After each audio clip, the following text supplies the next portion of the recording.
บายดีท่านผู้ชมยินดีต้อนรับทุกท่านเข้าสู่การรายงานพยากรณ์อากาศที่ห้องข่าวกรมอุตุนิยมและอุทกศาสตร์สำหรับสภาพอากาศอยู่ในมื้อนี้แม้จะมีอากาศเย็นหาหนาวเย็นในตอนกลางคืนหาตอนเช้าอยู่ในแต่ละภาค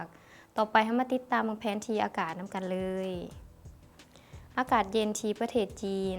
ยังสืบต่อแผ่ลงมาปกคลุมอยู่ทั่วทุกภาคของประเทศลาวโดยกำลังปานกลางสมทบกับลมตะวันออกเฉียงเหนือพัดปกคลุมซึ่งเจ็ดให้อากาศแม้จะเย็นหาหนาวเย็นในตอนกลางคืนหาตอนเช้าอยู่ในแต่ละภาคพร้อมจะมีหมอกบางปกคลุมอยู่ทั่วไป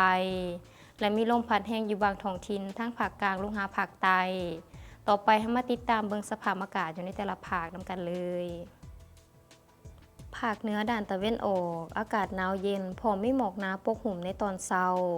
และมีลมพัดแรงเป็นบางโอกาสอุณหภูมิอยู่ในระหว่าง9 หา 25 องศาภาคเหนือด้านตะวันตกอากาศเย็นหาหนาวเย็นพร้อมมีหมอกหนาปกคลุมในตอนเช้า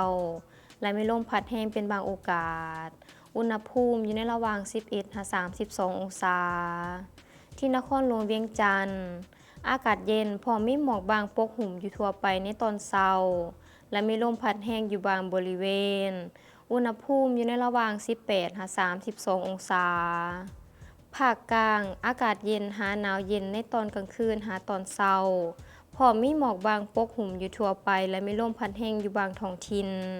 อุณหภูมิอยู่ในระหว่าง15 หา 32 องศาสำหรับแขวงไชยสมบูรณ์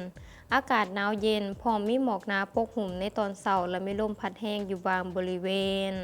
อุณหภูมิอยู่ในระหว่าง7 หา 28 องศา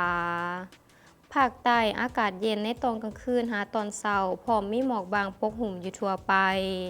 อุณหภูมิอยู่ในระหว่าง15 หา 32 องศาสำหรับเขตภูเพียงบริเวณ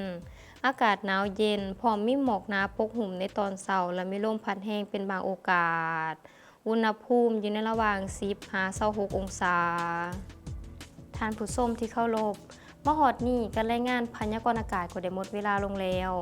ท่านสามารถติดตามข่าวสารการพยากรณ์อากาศได้ที่ Facebook และ YouTube ที่ขึ้นด้านลุ่มนี้สำหรับมื้อนี้ขอกล่าวคำว่าสบายดี